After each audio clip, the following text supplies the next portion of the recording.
Howdy, y'all. It's 2025, so that means I'm talking about 2024, which just ended a few weeks ago. And I'm talking anime specifically.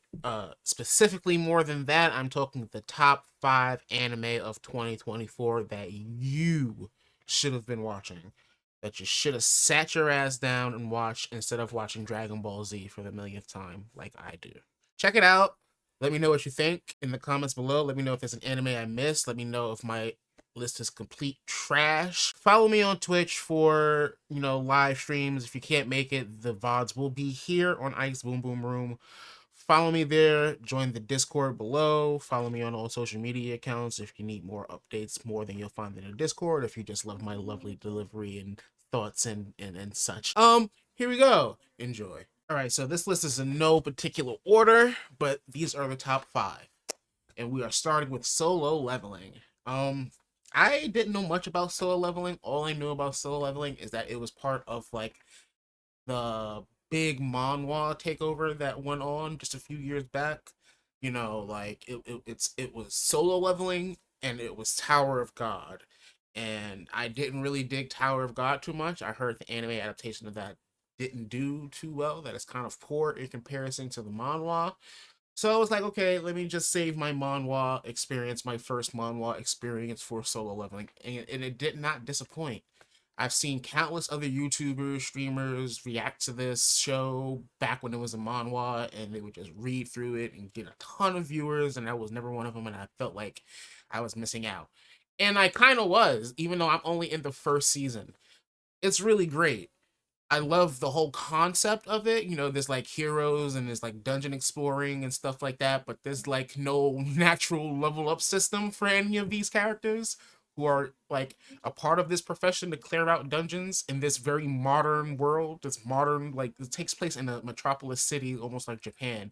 But there's these domains that open that are dungeons that need clearing, or else the monsters that dwell in the dungeons come out, and the things that there's spoils inside of the dungeon, like there's treasure, and those treasures and the magic therein is what helps like keep the country afloat. There's like massive, like, it's almost like natural resources almost, so like nations fight over it and stuff like that. It's pretty cool. But you get to your main character, he starts as like this level 1 dope, but his power allows him to level up. There's like a level up base system inside of him. It's kind of like Deku, where he's just like he's like the weakest hunter of them all, and then just one day he gets like this weird like awakening of his power, and it's like none anybody in the whole world ever seen. It allows him to get stronger and stronger. It's like a level up system. There's rewards you get.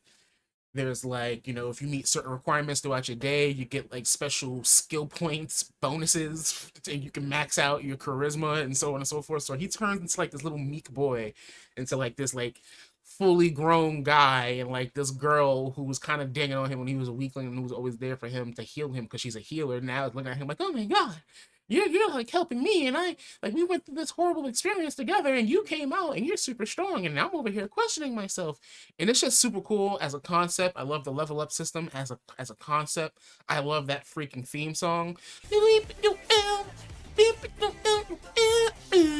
Like, there's a lot of good theme songs this year. It's produced by A1 Pictures, which is the same people who do Sword Art Online and Fairy Tail, and you can kind of see the same aesthetics there, over here, and I really dug it. And I have the sword behind me, thanks to Crunchyroll. Appreciate you. I have 2 issues of the manhwa. Well, 2 volumes. I haven't read them. I started to, and then I just watched the show and was like, well, forget it. I'm not gonna do it. I'm just gonna wait for season 2, especially since it's around the corner now. Like, the trailer just came out, and I think the release date is pretty soon, very soon. I'm just gonna stick to the anime. Really dig it. Really enjoy it myself. You should be watching. The next anime on my list just has taken the world by storm. Like, the word of mouth behind this is really what got me to tune in. Nothing else. No matter how groovy like the theme song was, no matter how electrifying the intro was, and seeing it countless times on Twitter or X or whatever the freak you want to call it, social media, seeing all the fan art, just seeing the forever, that's what got me into it. None of the actual official stuff. I'm talking about Dandadan, or that Dananan, or Dandada, or any of the goofy ways that I choose to pronounce it because I'm a hip hop head. Um, Amazing. stuff. Not just the animation, not just the theme song, which is made by the same people who did Mashal season 2, Creepy Nuts. They, speaking of like rap fans, Creepy Nuts is some rap fans, bro, because that ain't nothing but Trillville some cut in Mashal at least. And but Don Don is super endearing, man. You just see like one of the popular girls get with one of like the nerdy dudes, and like they just mesh together on a real like friendship level, and possibly, you know, on a romantic level. And there's a lot of heart from a lot of the characters. You got the nerd kid, his name is Ken Takakura, and then you have this girl Momo, who is in love with the actor Ken Takakura, so she calls him Okarun, which is like a otaku kind of like offshoot of a name. And like their dynamic is what makes the show. Like without those two, without those polaring personalities coming together to like create a great dynamic, the show doesn't work. It's super random. The show, it has continuity, don't get me wrong, but it's super random and it works to the show's advantage because it's a crazy show. The animation is crazy. The animation is fluid. There's a weird realism to the movements in this show too. It's incredible. There's another anime that's just like that, but on a grander scale. But yeah, there's a weird realism to the characters and their movements and their like facial expressions while still keeping it very animated and very like dedicated to a particular art style. I really dig the animation. I really dig Momo's entire fit, dog. Her whole fit is crazy. But even outside of just your main characters, Momo and Okarun, Momo's girlfriends, who are just straight up secondary characters, background characters, they're so great. They're so supportive. They are like, you know, good friends, hilarious, and like really honest to Momo in situations where she's not honest, even when it's like in regards to her own feelings and how she feels about certain things and peoples and places. Okuron is an easy enough guy to understand if you grew up a nerd like in anime shit, even before it was popular or just in areas where being that type of person isn't cool. But it's really Momo who I really enjoy as a character, even though I don't relate to her as much. She's just really well written, really well developed, and her grandma is so fine. Ah, Lord have mercy, that girl. Grandmama Fawn. She like Marissa Tomei out here, bro. Like I said, animation, art design is peak. Theme song is the shit. Side characters are amazing.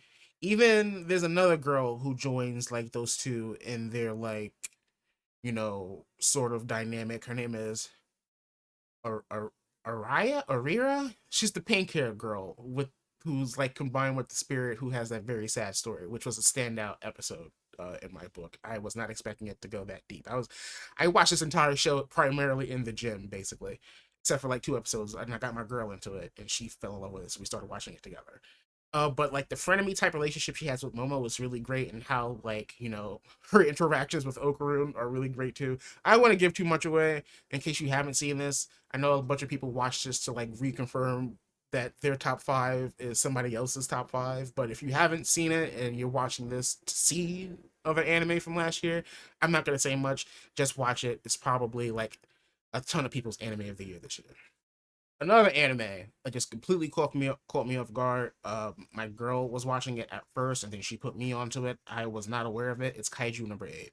It's another great concept show.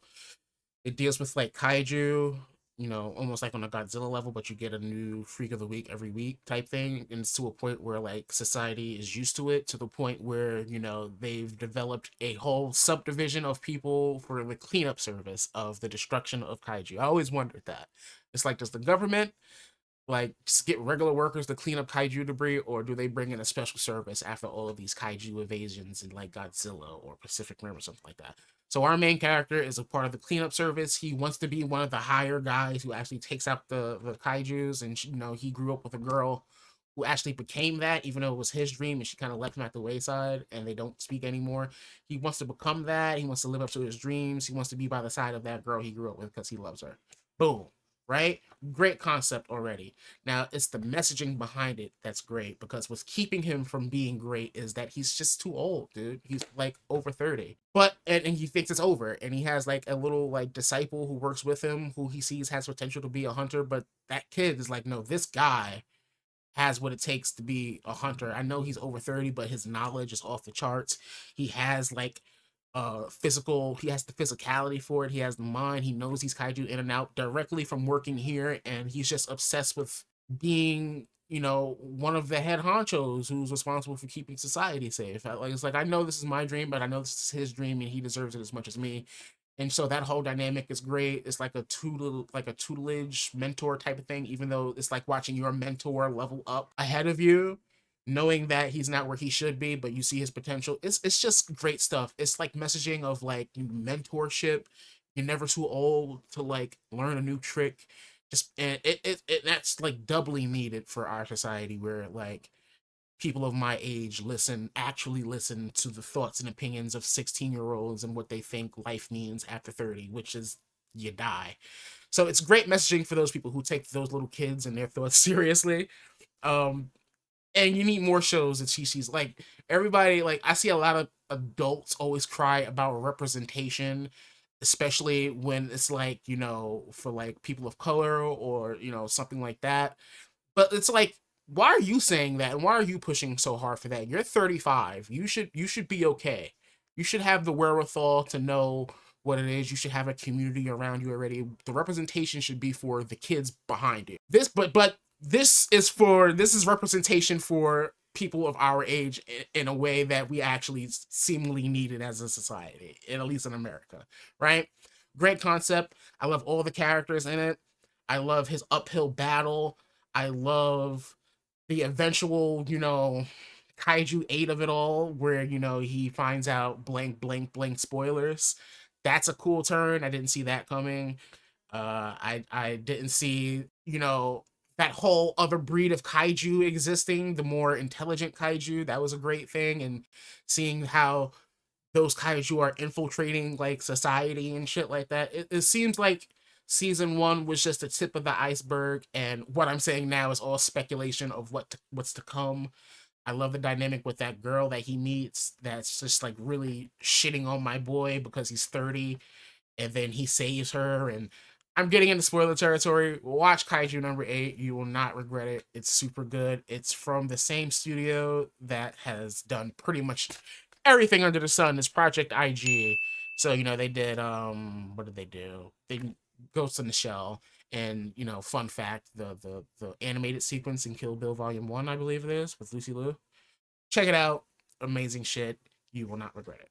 The next anime that you should have been watching in 2024 is Frieren. I think it's the something something journey. What is it? Frieren Beyond Journey's End.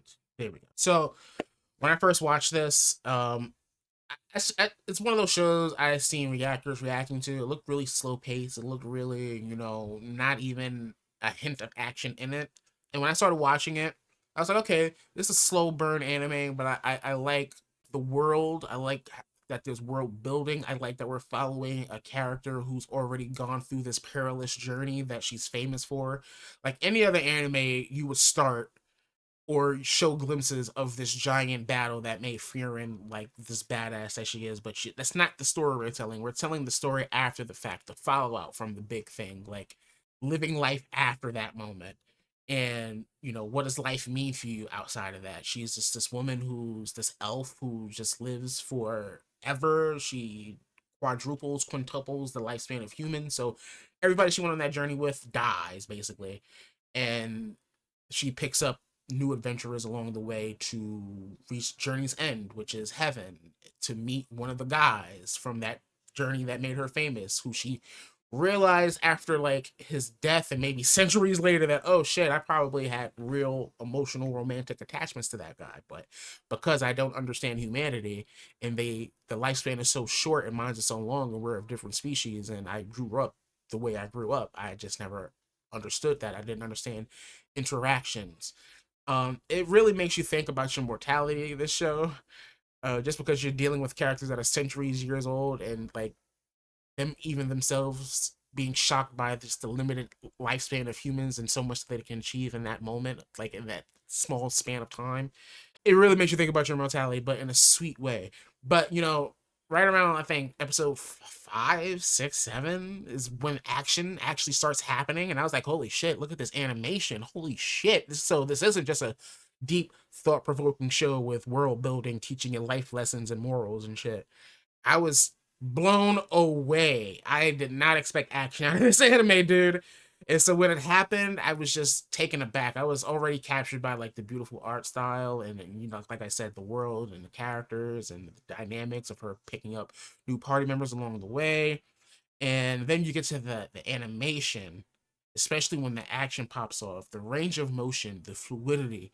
It feels like gyroscoping, but the only reference I have for gyroscoping is this right here, and this is not that. But it's like very smooth movements.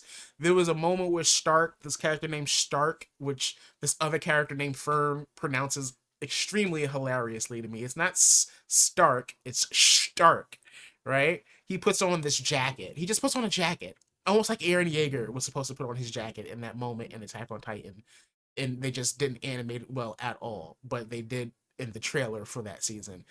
It's just so well done the way he puts on this jacket, dude. It looks like an actual person in front of me is putting on a jacket. Um, uh, there was a character, I think the name was Mana. It could have been a different complete. I don't know the name of the character, but it was in episode 9. They got yeeted off a castle. I was like, look at this body flinging in the air. Look at the animation. Look at how the body is moving. It has such a slow burn pacing, but it's like sipping tea. You know, you forget it's an action anime, but then it reminds you it's an action anime, and I love that. I fell in love with everybody also, which I was not expecting. There was a character named Sign that joins the party, and I was like, oh man, he's gonna ruin the dynamic. But by the time we got to episode 2 or 3, I was in love with Sign. I was like, let's welcome Sign. You're the man. You're the man, bro. And it's from Madhouse, and Madhouse has done like some of my favorite anime of all time. That's like Death Note, that's Hunter x Hunter, that's High School of the Dead.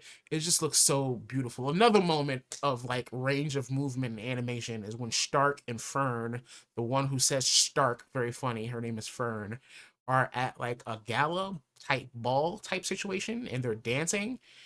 And that looks great in itself, but then there's a moment where Stark dips Fern and her eyes close and she does like this weird longing head movement.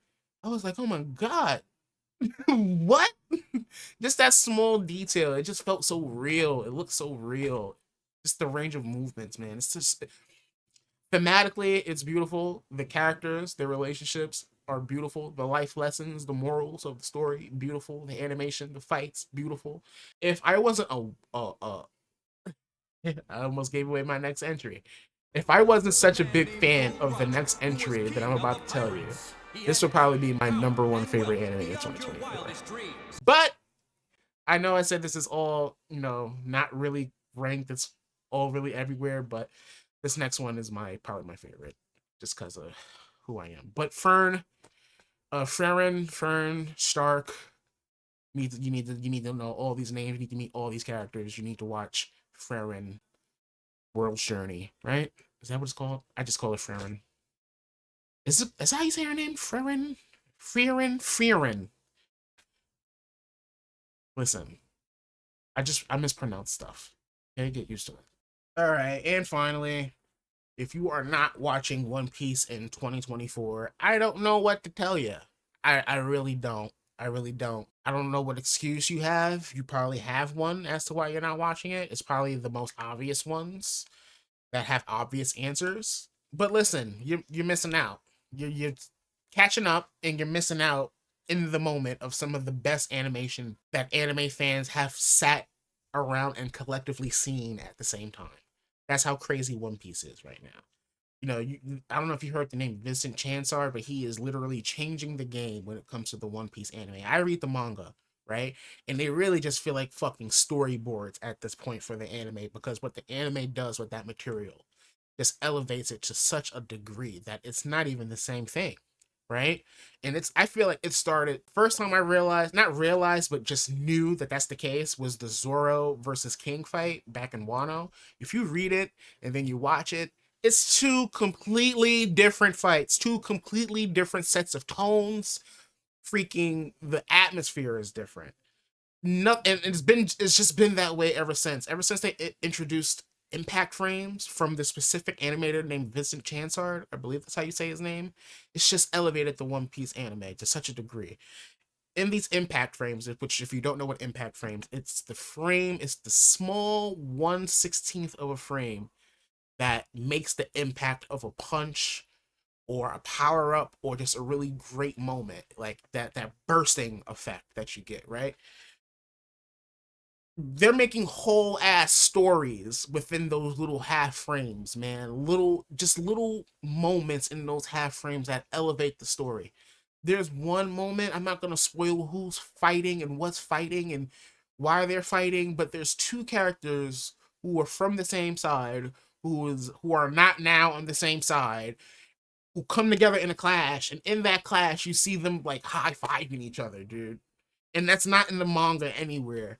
But like that coupled with like the little filler flashback they get to, add here and there, like the little filler moments, it just elevates it to such a degree, dude. Like you really understand their relationship in the anime based off vibes alone more than you do if you read the manga at this point. And for the anime to be more elevated than the manga, especially if you know the history of One Piece and Toei and just the filler and taking a billion episodes to get to the point, it's amazing to see in real time. The material stands on its own as far as the story of One Piece and what's going on right now.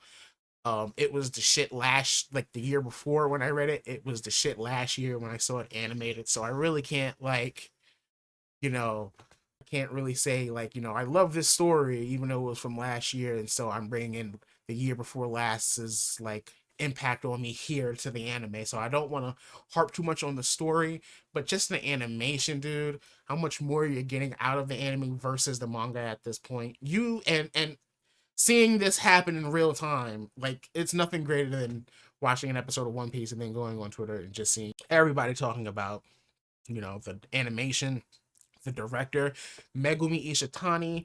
She's only animated so many episodes of the anime, but just the way she's been able to elevate the material, dog. Untouched. She did the One Piece fan letter. I haven't even I shouldn't even be saying this. I haven't even seen it yet because I don't want to see it until the arc Egghead starts back up again in April. I know we're doing this Fishman Island joint. I'll watch that too. I'll binge it, but I just cannot. I cannot watch Megumi Ishitani direct an episode and then go back to fucking Fishman Island. I can't do it. I don't care what you tell me about it. I can't. So One Piece, that's one of the anime of 2024 you should have been watching, and I don't know what to tell you except catch up now and don't miss the rest of Egghead in 2025 because it gets fucking nuts. All right, outro time. Those are the top 5 anime of 2025 that you should have been watching. Follow me on all the social media platforms that I pretty much said in the intro. Look out for more videos on this channel. The next video should be something about 4Ks, 4K DVDs, and then after that should be outright my top 10 films of the year. Check those out. Look out for more anime content. Look out for more gaming content. They're all coming soon. Thank you. Subscribe, like the video, share, and thank you for watching.